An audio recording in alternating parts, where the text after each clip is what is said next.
Hi everyone, my name is Natalia, and today I'd like to talk to you about something that is, if I dare say, very exciting. For those who don't know me in real life or have seen any of my shenanigans online, you may not know this, but luckily next year, my next academic year, I'm going to be going to the USA for a year to study abroad. For a bit of context, my name is Natalia. Hi, I am an undergraduate student at the University of Birmingham studying psychology, just completed my second year of undergrad. And at Birmingham, we get an opportunity to study abroad in a new country for a year. And for me, that just so happens to be the USA. I don't want to give away all the details about which university specifically I'm going to, just for kind of my own personal privacy. I'm really excited to be going, and so to commemorate this new chapter of my life, I wanted to create a series called the Aurora Diaries. Unlike most chapters in our lives where the end and the start aren't really ever defined, this has quite a solid set in stone start and end date. And to commemorate that, I want to document it. I want to bring along everyone who's in my personal life, who just generally wants to see what I'm up to. I want to bring along people who maybe are considering doing a year abroad, and maybe to let people that have been on a year abroad reminisce about their time away. I want this to be a learning experience for both myself and for everyone else who decides to stay around and watch these stupid little videos I make. So you may be wondering, why the Aurora Diaries? What does that even mean? Well, Aurora means, as a name, a new life, a new chapter, a new life, a new beginning. And as someone who has just finished watching the Daisy Jones and the Six TV show and has also read and consumed most of Taylor Jenkins Reid's content, I fell in love with the song Aurora and its meaning, and I thought, why not be more obsessed with it than I already am and make it a whole thing? So sit back and welcome to the first episode of the Aurora Diaries.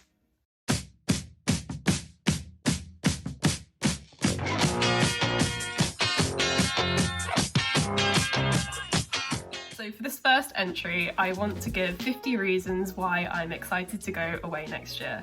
The day I'm hopefully uploading this will be 50 days before my flight to the US. So I thought it would be quite a fitting, if not cheesy, chance to talk about the things that I'm excited about.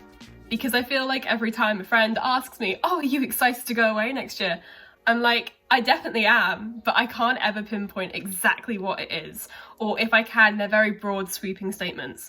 So to kind of reduce maybe a bit of the anxiety I'm feeling about leaving everything that I've known for the last 20 years, I thought it'd be quite a nice opportunity to sit, reflect, and think about the things and the reasons why I'm actually really excited to go. Reason one.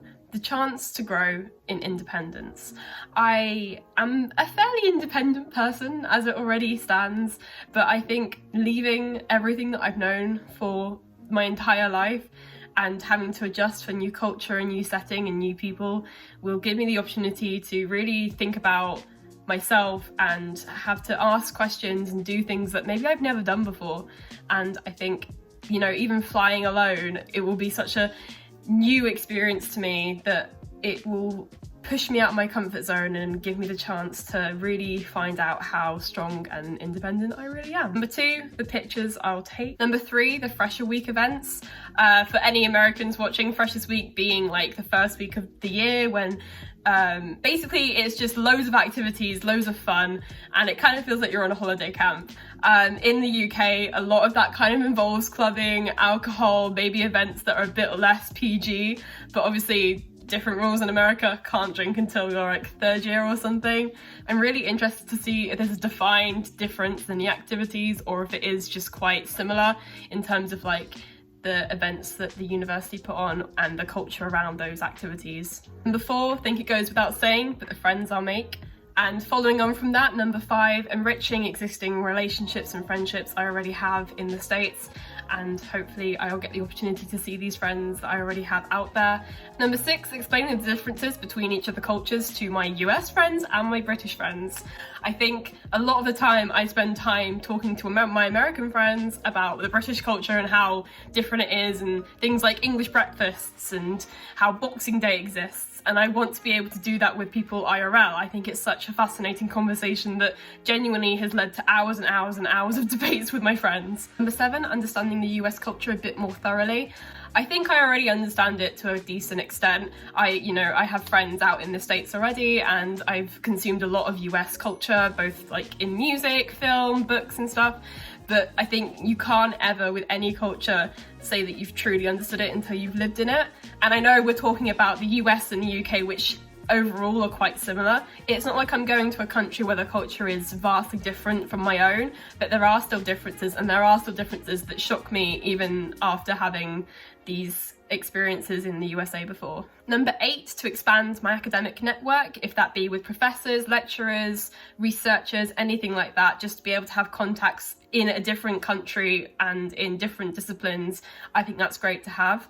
And number 9 kind of follows on from this, studying outside of my degree. For the first time in the last 3 years, I get to take subjects that aren't strictly psychology, which in the UK is very, very unheard of. So to be able to do classes in theatre and sociology and hopefully English in the future is going to be really exciting. And for someone that has a passion in maths, science, English, humanities, pretty much every single area of academia, it's going to be great fun, I think, I hope. I pray. Number 10, increasing my knowledge within my field of study. Psychology is such a vast subject that has so many different outlets and so many different things. We're learning about the human mind, of course it is vast, but I think it will be really interesting to go and see it all flipped on its head. Maybe a different perspective's taken over there with psychology. Maybe it's not as demandingly sciencey over there. I'm not really sure. I've never obviously studied psychology in a different country before, so I'm really looking forward to seeing the differences and if that hinders or helps my current understanding of the human mind. And when I come back in my 4th year, does that help me overall with my dissertation and my classification in the end? Number 11 is learning what my home comforts really are. I think even when we go to university and it's in the same country as ourselves, you're not stepping completely outside of your comfort zone. You still know the shops, you still know basically how people are in public, you know the etiquette, you know the social norms. But when you completely leave that country and you leave everything behind, what things do you really gravitate towards? Number 12 is to get an actual Christmas break. The way that the exams work at the university I'm going to means that I have exams before the Christmas break instead of after.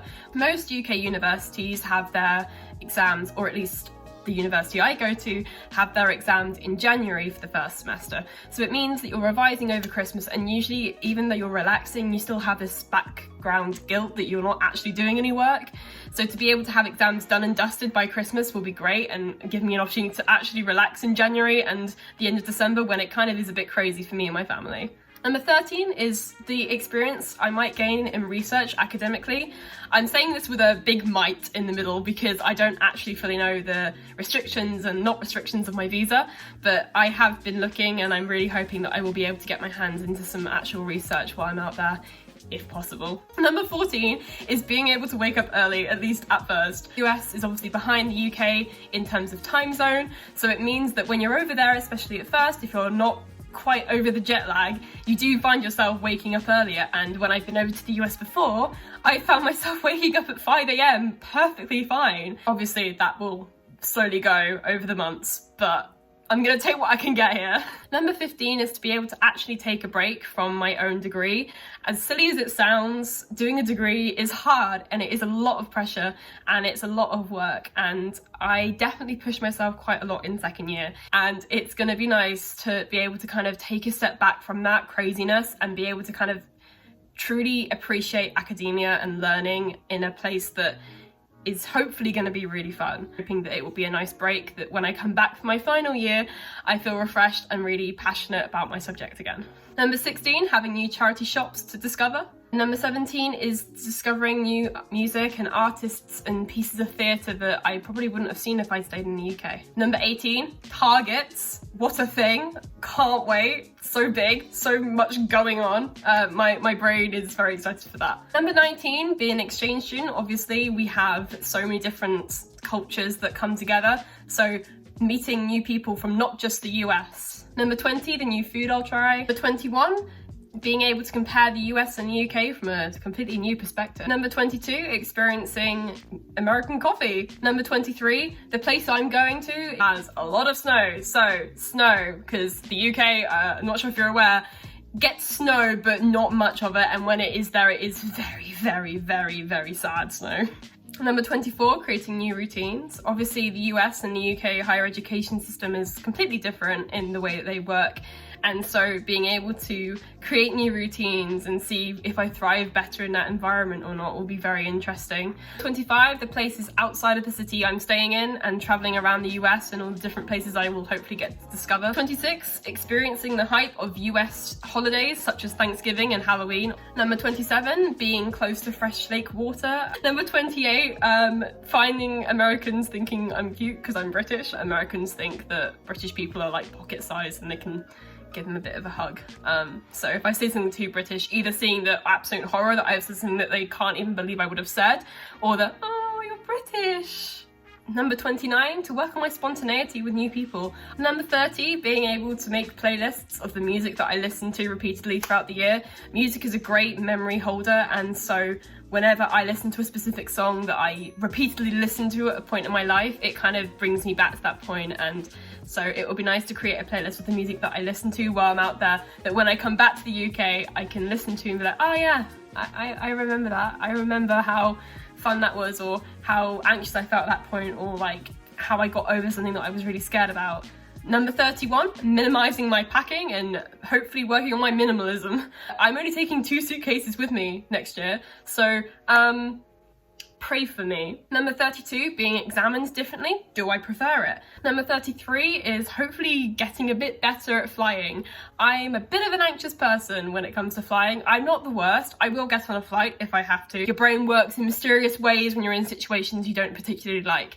Number 34 is hopefully falling back in love with theatre and academic subjects. Number 35 is quite a cute one, to hopefully become my own best friend. Being alone for a year, not isolated for a year, but being away from everyone that I've obviously known for the last 20 years of my life will mean that I have to kind of find comfort in myself, and I'm hoping that it will give me an opportunity to really flourish with that and really kind of think about my own needs and treat myself as I would treat my best friend.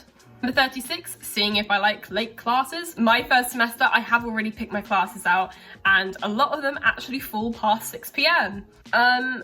I'm not an evening person usually, so I'm really looking forward to seeing if I actually prefer it or not. My guess is I probably won't, but it will be a new experience. A lot of my classes in my uni at home here in the UK have always fallen between 9 a.m. and 4 p.m. Sometimes I've had a class that goes 5 till 7, but that's very rare. Number 37, the travel lessons I'll learn. Obviously, traveling, things might go wrong, you have to learn from that. Number 38, seeing if I'd want to come back to the US for postgrad. Number 39 is a bit of a strange one, but seeing the friendships I already have strengthen with distance. I'm really hoping that I'll still keep in contact with a lot, if not all, of my UK friends. And I'm interested to see if distance helps or hinders that relationship. Number 40, getting access to things before the UK, or maybe later, depending on the piece of media. But obviously the US tends to get things before the UK if they're US based, so to be able to have that before my UK friends feels like a bit funny. Number 41 is decorating a new room. Obviously, who doesn't love decorating? I'm really looking forward to seeing how my room looks and making it my own and making it really cute. 42, drive-throughs. Number 43, inspiring me to travel after university. Number 44, American Starbucks, of course. Number 45 kind of ties into what I've already said, but having US streaming services and Netflix, obviously. Number 46, experiencing US snacks and candy. Number 47 is when the heat does arrive at my university and just in the general state. It is a different kind of heat to the UK, so I'm hoping it will be a bit more enjoyable than the sweaty, humid heat that we get over here. Number 48 is learning with a new group of people. At university, you're usually in a cohort, and psychology is usually quite a big cohort at my university. It's about 300 in my year, and although that's a lot of different people, you do stick with the same people quite often. In the US, you do different classes from different degrees and different subjects.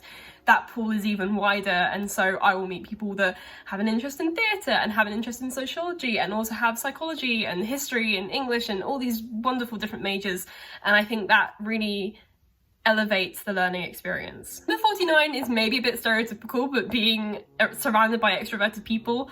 I do consider myself an extrovert, and so to be surrounded by people that are absolutely not afraid to say hello to you when you walk into a shop or when you're ordering a drink or something, I think will be quite nice. And then the final one out of this list of 50 things is experiencing a new campus and the new buildings and the architecture. The university I'm going to is quite similar to Birmingham, where it's got a lot of red brick buildings and it's quite modern at the same time. And a lot of the friends that I've shown the campus to are like, oh my god, that's so cool, like it looks very similar to Birmingham, which is really lovely. But it will be a completely new environment, it will be new buildings, it will be new architecture, and it's just a new experience. So that concludes my list of 50 reasons why I'm excited to go away on my year abroad next year. If you've been away, what things were you excited for? Did they match up to your expectations?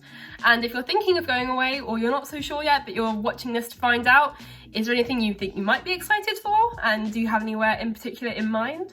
Hopefully this is the first video of many to come. If you want to stick around and see how it actually goes for me, and if I actually even make it to the country, then please give this a like and a subscribe and leave a comment down below.